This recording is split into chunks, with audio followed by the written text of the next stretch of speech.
Good morning, welcome to WHU Inside Business. I'm this morning with Dr. Schmaul of moovel, and thanks very much for coming. And as a first question, I would like to hear from you, what is your vision on future urban mobility? Sure. First of all, urbanization is one of the key aspects for the future of urban mobility. Why? Because there's a study from the United Nations that in 2050, actually, it's predicted that basically almost all the inhabitants on Earth today will be, so to speak, squeezed in cities. So what does that mean? That means that already today, we, of course, experience traffic jams, and by then, let's say we would almost be 1 week in a traffic jam. So what does that mean? That is, we have to care about how we want to move from A to B in a city. And there might be some mega trends, actually, which we observe. And one definitely is the sharing economy. And just recently there came out a study which we conducted together with the Berkeley University as well as US Department of Transportation. And the outcome of that was that basically one car to go could replace 11 other cars.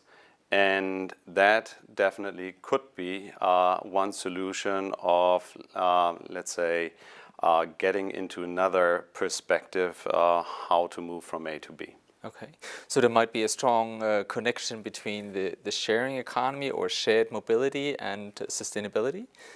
Oh, definitely there's a close link here. And again, what is the mobile perspective is sharing is one mega trend. Definitely autonomous driving is the other one. But to use that together with public transport, what is needed as well is a network and an on-demand access. And mobile perspective on the future urban mobility is to create basically this platform for having on-demand access to urban mobility, to use car sharing services, to use ride-hailing services, to use public transit as well as bikes and so forth. So really to have a platform for on-demand access to urban mobility. Okay. How far have we progressed towards that vision? Are we at the very beginning, or car sharing has been established by now? What's the next step kind of towards what you mentioned, kind of maybe a longer term perspective? Yes, Daimler as the inventor of the car also, and we are proud of that, invented also the free float car sharing with Car2Go. And then brought in also taxi hailing services, My Taxi. And then advanced further to see, well, it is not only enough to have car sharing service and taxi hailing service, but then also to create the network within the city for this on-demand access to urban mobility. And here we are already kind of at the beginning, but already advanced. So it's a kind of mixture. Why? Because here in Germany, in Stuttgart, as well in Hamburg, we do have our moovel app in place where we connect public transit as well as car sharing, as well as bike sharing, as well as taxi hailing, as well as a train. So basically everything what you need. So this is for the first time, and what you do is you search your ride, you book your ride, you pay your ticket, and as well you even can open the car only with that app, and you can close the car. You can basically do everything. So that's a Swiss Army knife for urban mobility. So we are proud to have introduced that for the first time in the world. So here we are already in operation mode. In terms of being more advanced, is this already the future of urban mobility? No, but obviously it's a good step. Now we are looking for scalability. Okay. To what extent do you see differences in terms of acceptability of kind of car sharing? I guess German people are still quite used to owning a car rather than sharing a car. Do you see that also that Germany might be, in terms of the whole notion of car sharing, might be a little bit behind other maybe other regions? I cannot compare, but there are differences, of course, different notions in terms of sharing.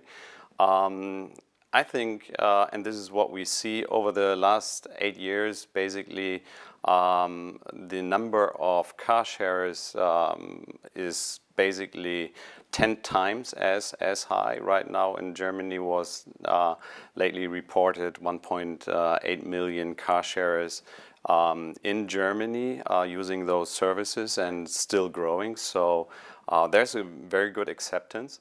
Also, politicians and regulations are now taking care of that and grabbing this element in terms of getting the regulation a little bit twisted, that car sharing, parking space in cities might be in favor for those companies who are offering those services. So that will definitely also facilitate growth. But that is really interesting that you're saying owning versus sharing.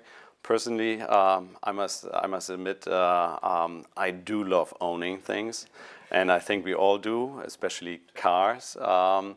But sometimes, I would have never thought it myself, there might be something, an advantage kicking in. And what is this advantage of not owning a car, but using a shared service? Well, it's an interesting aspect. If you own a car, you always have to take it care of. For instance, after today's interview, when I have to travel back from your campus to the station, for instance, if I would have my own car here and I would travel to the station or the airport, then I would have to take care of it, where to park it, I would have to pay the parking fees and so forth. Now, if I use Car2Go, I can grab the car, go to the airport or to the station, and now kicks in the advantage, I can forget about it. And out of a sudden, sharing, there are aspects when this really has a higher value than owning a car. Plus, I do have access everywhere I go, everywhere where the service is. With owning a car, I'm limited to the area where I own and have the car. So this is really an interesting aspect, and that is why the sharing economy is really kicking in a growth mode. Okay. So do you see owning and sharing as potentially complementary? For me personally, definitely. I will ever own my beloved old-timer car. However, in terms of really usage, I would foresee that the sharing economy, meaning access trumps ownership, I would see that as a bigger share. Or as, interestingly enough, one guy from the Silicon Valley, I mean always those guys from the Silicon Valley, on a conference said, well, yesterday the mode of transportation was the horse from A to B. Today, a horse is sports, arts, and leisure. So likewise, today, the mode of transportation is a car. Tomorrow, owning a car might be sports, arts, and leisure. But for the general purpose of getting around the town from A to B, more so the shared services, I would say. So do you see car makers in the future, rather than selling a product, selling a service, namely a mobility service? Is that an accurate view? I personally think, and as we can see, basically daily articles from newspapers, magazines, on conference and so forth, all automotive, all car manufacturers are exactly talking about that, to really look into the future to offer mobility services. So everybody is looking into that.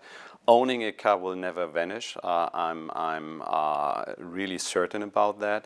However, as I said, the sharing and access to services, mobility services, might trump the ownership. So all car manufacturers, the entire automotive industry, has to cater for that, and that is exactly what currently is taking place, yes.